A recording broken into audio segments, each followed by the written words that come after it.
ഇന്ന് നമുക്ക് ഉണക്ക ചെമ്മീൻ വെച്ചിട്ട് ഒരു കറി ഉണ്ടാക്കാം. ഉണക്ക ചെമ്മീൻ കൊണ്ട് ഒരു തീയൽ. അതിനായിട്ട് ആദ്യം കുറച്ച് ഉണക്ക ചെമ്മീൻ എടുത്തു. ഇനി ഇത് നമുക്കൊന്ന് കഴുകിയിട്ട് ഒന്ന് വറുത്തെടുക്കാം. അതിനുശേഷം അതിൻ്റെ തലയും വാലും ഒന്ന് കളഞ്ഞെടുക്കണം. ഇതുണ്ട്, വൃത്തിയായിട്ട് കഴുകിയിട്ട് ഒരു പാനിലേക്ക് ഇട്ടിട്ട് എണ്ണയൊന്നും ഒഴിക്കണ്ട. പാനിലിട്ടിട്ട് ഫുൾ ഫ്ലെയിമിൽ തന്നെയാണ് നമ്മളിത് ഇങ്ങനെ ഒന്ന് ഫ്രൈ ആക്കുന്നത്. അതിനുശേഷം തണുത്തിട്ട് നമുക്കതിൻ്റെ തലയും വാലും ഒക്കെ ഒന്ന് മുറിച്ച് കളയാം. തീയലിനാവശ്യമായ നാളികേരമാണ്. ഒരു നാളികേരം എടുത്തു, കുറച്ച് കറിവേപ്പില, ഒരു 2-3 ചെറിയ ഉള്ളി ഒന്ന് ചെറുതായിട്ട് മുറിച്ചതാണ്. ഇത് നമുക്ക് ചീനച്ചട്ടിയിലേക്കിട്ട് നന്നായിട്ടൊന്ന് ഫ്രൈ ചെയ്തെടുക്കാം. ചീനച്ചട്ടി ചൂടായി. നമുക്കിതിലേക്ക് ഈ നാളികേരവും ഇതെല്ലാം കൂടെ ഇടാം. നന്നായിട്ട് ബ്രൗൺ കളർ ആകുന്നത് വരെ വഴറ്റി നന്നായിട്ട് നമുക്കിതൊന്ന് വറുത്തെടുക്കാം. എണ്ണ ഒഴിക്കേണ്ട ആവശ്യമില്ല, നന്നായിട്ട് വറുത്തെടുക്കാം. ഇതേണ്ട നമ്മുടെ നാളികേരം ഇങ്ങനെ നമ്മളിത് നന്നായിട്ട് വറുത്തെടുത്തിട്ടുണ്ട്. ഇനി ഈ സമയത്ത് നമുക്ക് മസാല ചേർക്കാം. അതിനായി 1 ടീസ്പൂൺ മല്ലിപ്പൊടി, 2 ടീസ്പൂൺ കാശ്മീരി മുളക് പൊടി, 1/4 ടീസ്പൂൺ മഞ്ഞൾപ്പൊടി, അതും കൂടി ഇതിലേക്ക് ചേർത്തിട്ട് നന്നായിട്ട് ഇളക്കി യോജിപ്പിക്കാം. മസാലയുടെ ആ ഒരു പച്ചമണം കൂടെ ഒന്ന് മാറാൻ വേണ്ടിയാണ്. അതിനുശേഷം നമുക്കിത് സ്റ്റൗ ഓഫ് ചെയ്ത് തണുത്തതിന് ശേഷം അരച്ചെടുക്കാം. വെള്ളം തൊടാതെ വേണം ഇത് അരച്ചെടുക്കാൻ. വറുത്തെടുത്ത നാളികേരം നമ്മളൊരു മിക്സിയുടെ ജാറിലേക്ക് ഇട്ടു. ഇനി ഇത് വെള്ളം തൊടാതെ നമുക്ക് നന്നായിട്ട് അരച്ചെടുക്കാം. ഇതാണ്ടോ, ഇതിലെ എണ്ണയാണ് തെളിഞ്ഞ് വരുന്നത്. ഇനി നമുക്ക് നന്നായിട്ട് ഇനിയും അരയ്ക്കാം. അപ്പോൾ ഒന്നുകൂടെ എണ്ണ തെളിഞ്ഞ് വരും. നമ്മുടെ തീയലിന് നല്ല ടേസ്റ്റ് കിട്ടുന്നതിൻ്റെ ഒരു സീക്രട്ടാണത്. ഇതാണ്ട് ഇപ്പോൾ നന്നായിട്ട് അരച്ചെടുത്തു. അപ്പോൾ കണ്ടില്ലേ മുകളിൽ എണ്ണ.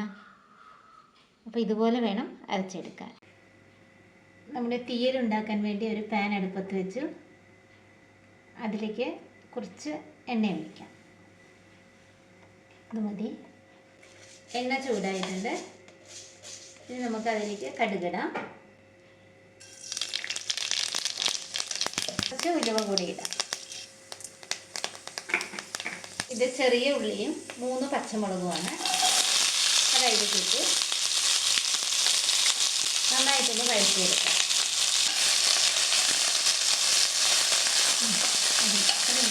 ഇതൊരു വറ്റൽമുളക് ഇതുപോലെ ഒന്ന് പൊട്ടിച്ചതാണ്. അതുകൂടെ നമുക്കിതിലേക്ക് ഇടാം.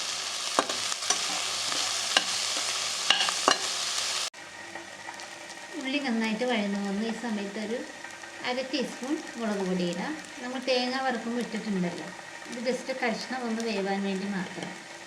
ഒരു 2 നുള്ള് മഞ്ഞൾപ്പൊടി ഇടാം. ഇതിൻ്റെ പച്ചമുളക് ഒന്ന് മാറ്റാം.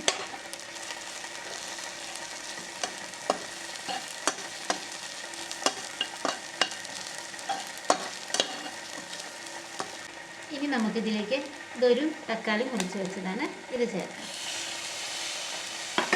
തക്കാളി നന്നായിട്ട് തന്നെ ഒന്ന് വഴറ്റിയെടുക്കാം. തക്കാളി നന്നായിട്ട് വഴന്നു വന്നു. ഈ സമയത്ത് ഇത് ഒരു ചെറിയൊരു കഷ്ണം കുമ്പളങ്ങ മുറിച്ചതാണ്, ഇത് നമുക്കിതിലേക്ക് ഇടാം. തീയലിന് ഏത് പച്ചക്കറിയും ഇടാമല്ലോ, അപ്പോൾ അതിട്ടു. ഇനി ഇത് മുരിങ്ങക്കായ, 3 മുരിങ്ങക്കായാണ്, അത് വെച്ചു. ഇത് നമ്മുടെ ചെമ്മീൻ, അതും കൂടെ ഇതിലേക്ക് ചേർക്കാം. ഇത് തലയൊക്കെ കളഞ്ഞ് എടുത്ത് വെച്ചാണ്, അതും ചേർത്തു. ഇനി നമുക്കിതിലേക്ക് ചൂടുവെള്ളമാണ് ഒഴിക്കേണ്ടത്, അത് ഒഴിക്കാം. നല്ല തിളച്ച വെള്ളമാണ് ഒഴിക്കുന്നത്. വേകാൻ ആവശ്യത്തിനാണ് ഒഴിക്കുന്നത്.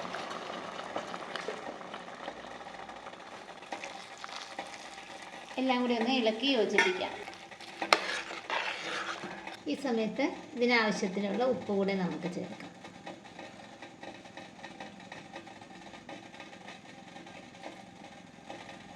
ഇനി നമുക്കിത് അടച്ചു വെച്ച് വേവിക്കാം.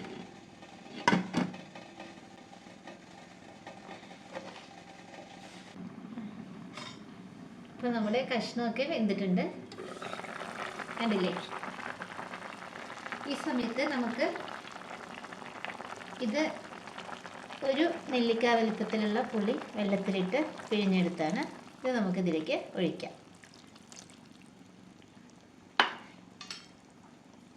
ഇതൊന്ന് തിളച്ചതിന് ശേഷം നമുക്ക് അരപ്പ് ചേർക്കാം. ഇത് നമ്മൾ തേങ്ങ അരച്ചത് അത് ഇതിലേക്ക് ചേർക്കാം. കണ്ടില്ലേ, അരപ്പിലുള്ള എണ്ണ തന്നെയാണ്. കണ്ടില്ലേ, വെള്ളം ഒന്നും ചേർക്കണ്ട. അരപ്പൊന്ന് ഇളക്കി ഇതുപോലെ യോജിപ്പിക്കാം. ഇപ്പം നമ്മുടെ തീയലിന് നല്ലൊരു ഫ്ലേവറാണ് വരുന്നത്. ഇതൊന്ന് തിളക്കട്ടെ. നമ്മുടെ അരപ്പും നന്നായിട്ട് വെന്തു. കണ്ടില്ലേ,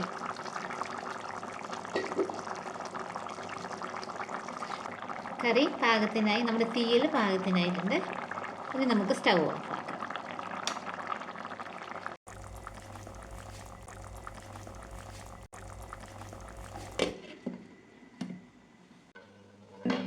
ഇനി നമുക്കിത് നല്ല ചൂട് ചോറിൻ്റെ ഒപ്പം കഴിക്കാം.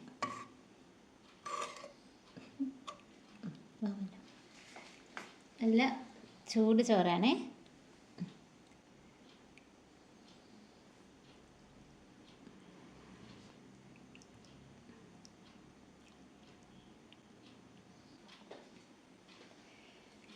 ഇങ്ങനെ ചൂട് ചോറിൻ്റെ ഒപ്പം ഈ ഒരു തീയലും കൂടി ഉണ്ടെങ്കിലല്ലേ എല്ലാവർക്കും ഇഷ്ടമാവും. അപ്പോൾ എല്ലാവരും ഇതൊന്ന് ട്രൈ ചെയ്ത് നോക്കണേ. ഇന്നത്തെ വീഡിയോ എല്ലാവർക്കും ഇഷ്ടമായെന്ന് കരുതുന്നു. ഇനി നമുക്ക് അടുത്ത വീഡിയോയിൽ കാണാം. Have A nice day.